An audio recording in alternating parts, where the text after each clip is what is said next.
And here's just a picture of what I just talked about that involves on the surface using digging equipment in a soil source area that's just beneath the ground, and then putting in a bunch of injection points and injecting iron, ZVI is just the acronym for iron, into the ground. That will chemically destroy some of the contaminants and make them harmless.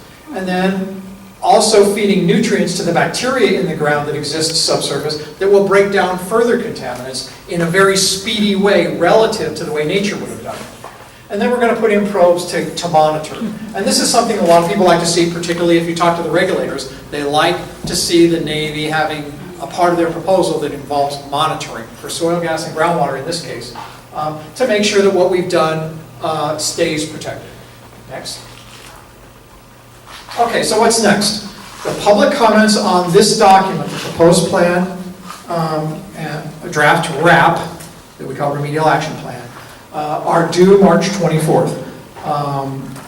So I would recommend, if you have time, take it home, read it, and then there's a variety of ways that you can send comments to me, and they're all in the plan, and they include a fax number and an email address, or you can use snail mail and mail in your comments. Or you can also do something very easily. You can make verbal comments here tonight, if you've had an opportunity already to study the plan.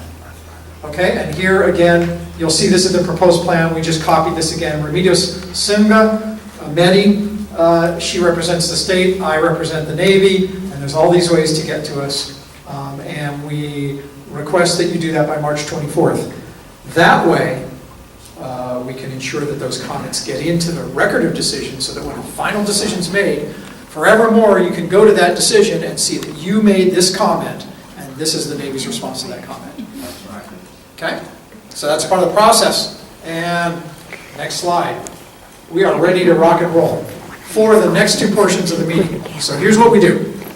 And please listen up, because this is sometimes people get a little confused by this, and it's usually, if they do, my fault for not being clear enough.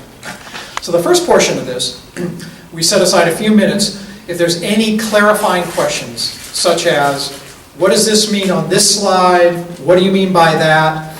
To clarify what we've already said. Now that doesn't involve an opinion. We don't want opinions yet, or comments, or anybody getting up on a soapbox.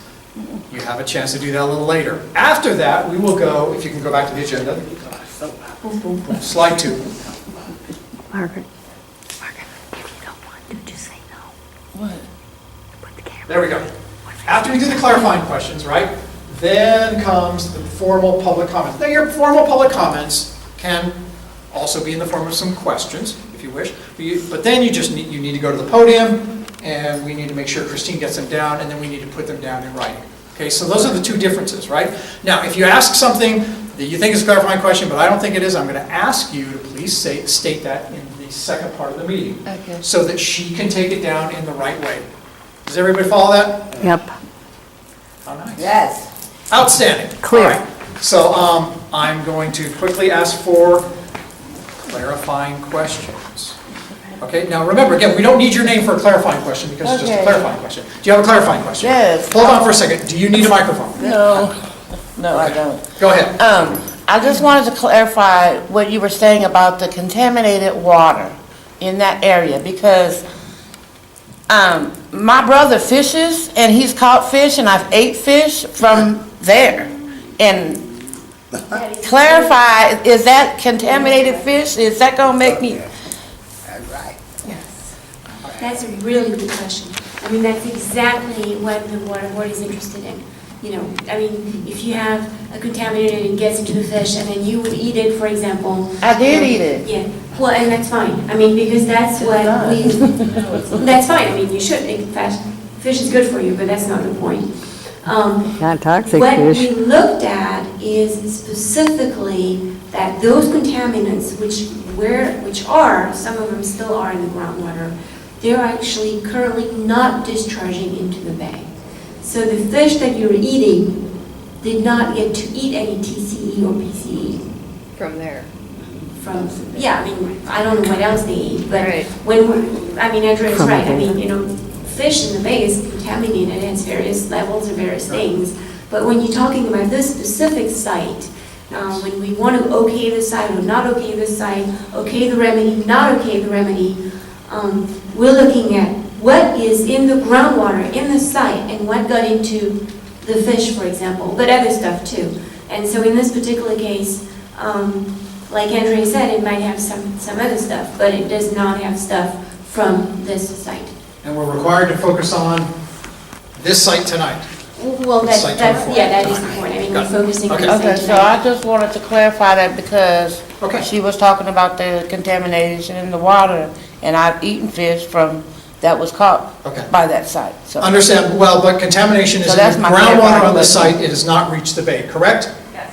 It has not reached the bay. Okay, Thanks for your question. Thank Yes. you. This drawing, let's see this drawing, is this to scale? Like the distance of the thickness of? no, it's meant to be a conceptual drawing, not a to-scale drawing, it's not an engineered drawing. It's a conceptual drawing just to show you things. Isn't it more like 4 feet to the groundwater? It or- depends where you're at. This makes it look Danielle, more like Did 20. you want to address about depth to groundwater? Well, it's area 24, Inside 24. site 24. Yeah, the groundwater depth ranges, but it's between 5 and 7 feet below Yeah, ground. so this is Okay. kind of wrong. Okay. Well, that's No. just a drawing. It's a conceptual It's not an drawing, not an engineering drawing. engineered drawing with a scale on it. That's why it doesn't have a Right. scale on it. Okay, I have another question about okay. about a slide, or about what you said, which I don't know if it's the same thing. So you said that the Which soil slide? gas, Do you have a slide number? well, it was in regards to the soil gas, and it's the one with the little house. Oh, That's this, yeah. this one.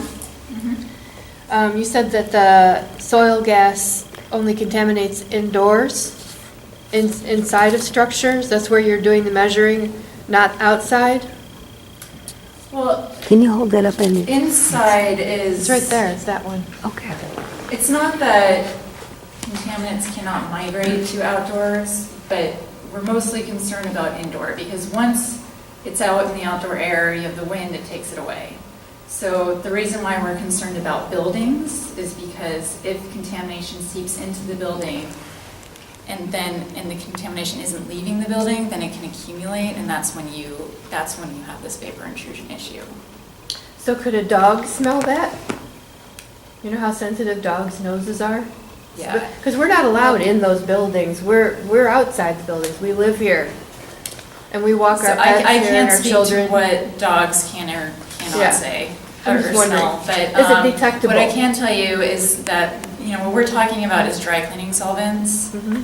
And I've seen sites where they have tried to detect indoor air concentrations, and just from your dry cleaning, it could affect this. So it's not necessarily coming from groundwater. So these are really low levels. No, you can't tell unless you have equipment to.